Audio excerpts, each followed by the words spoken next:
Hello guys! Welcome back to my YouTube channel. For today's video po ay panibagong recipe naman ng aking lutuin. So, please, ano gusto niyo ang video na to?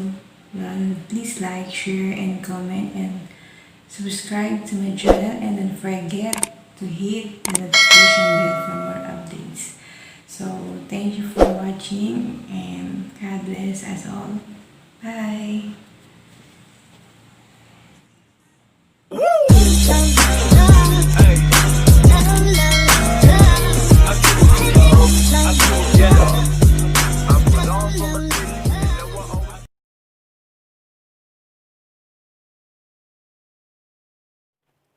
Hello guys, our recipe for today is Sotanghon Guisado.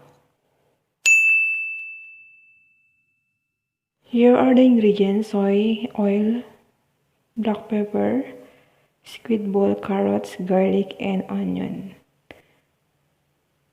Onion leek, sweet pea, oyster sauce, and chicken cubes, cabbage, Sotanghon noodles, chicken breast, and chicken broth. First po ay maglagay po ng cooking oil at painitin po ito.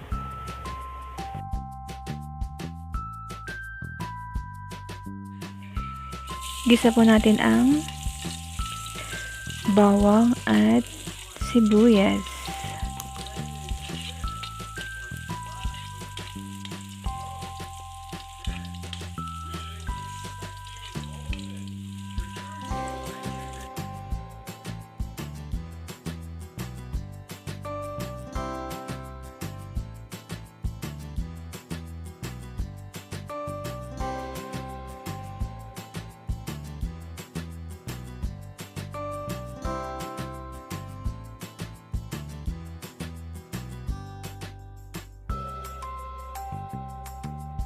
At isunod natin igisa yung chicken breast.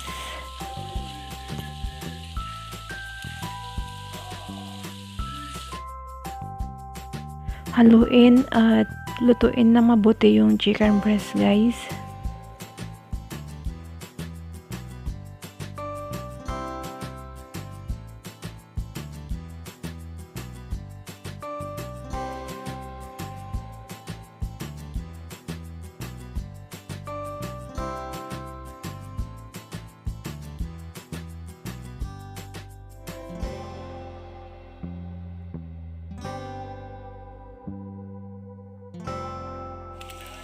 At isunod naman natin ang squid balls.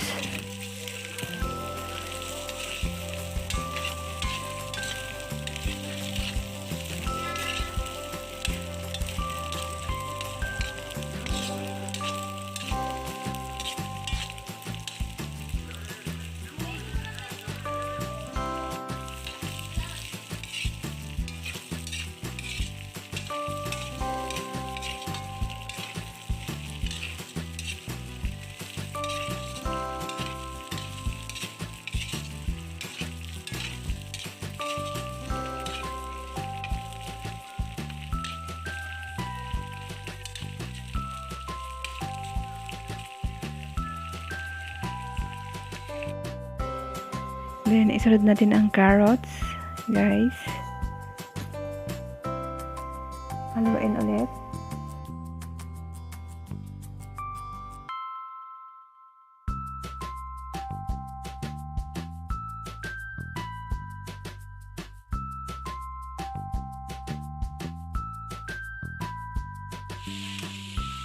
And cook for 5 minutes.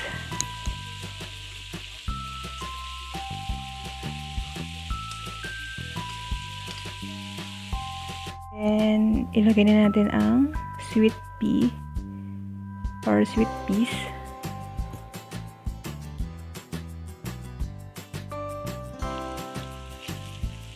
Haluin ulit ito ng mabuti, guys, para maluto po siya.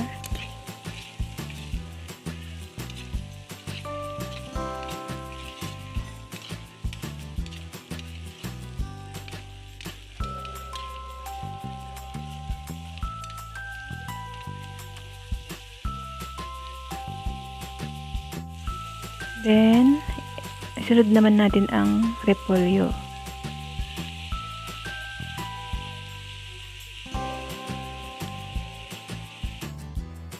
Tapos, lagyan natin ng toyo. Tansyahin lang po guys. And, lagyan din natin ng oyster sauce. 1 pack of oyster sauce.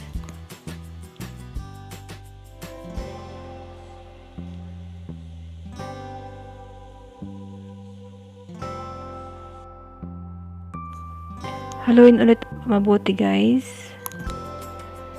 And cook for about 5 to 10 minutes.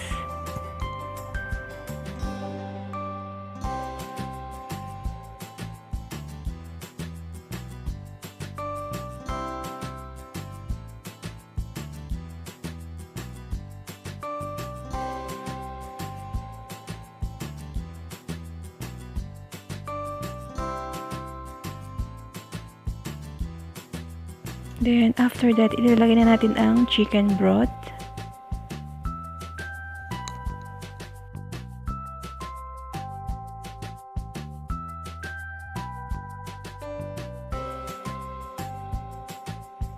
And, ilalagay na natin ang chicken cubes.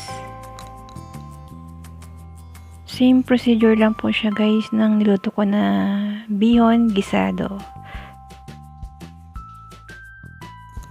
At huwag kalimutan ang ground black pepper.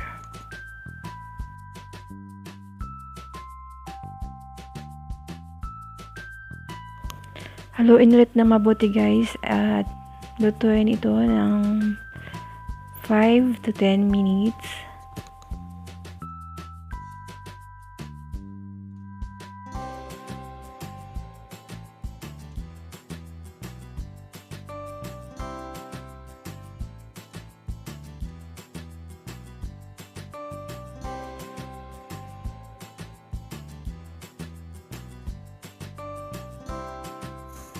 And lastly guys, ilalagay na natin ang Sotanghon noodles.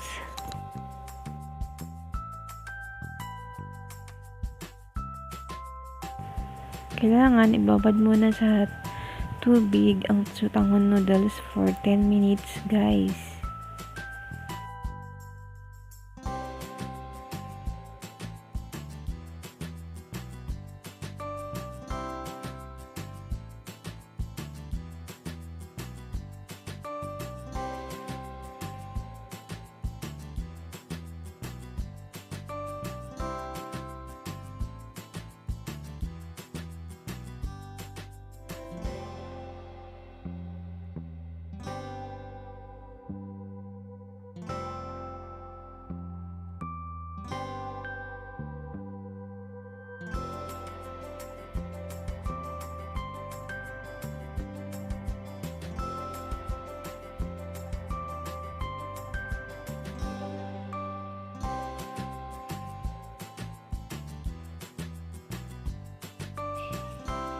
And guys, maluluto na yung Sotanghon Guisado natin and ready to serve na po and enjoy!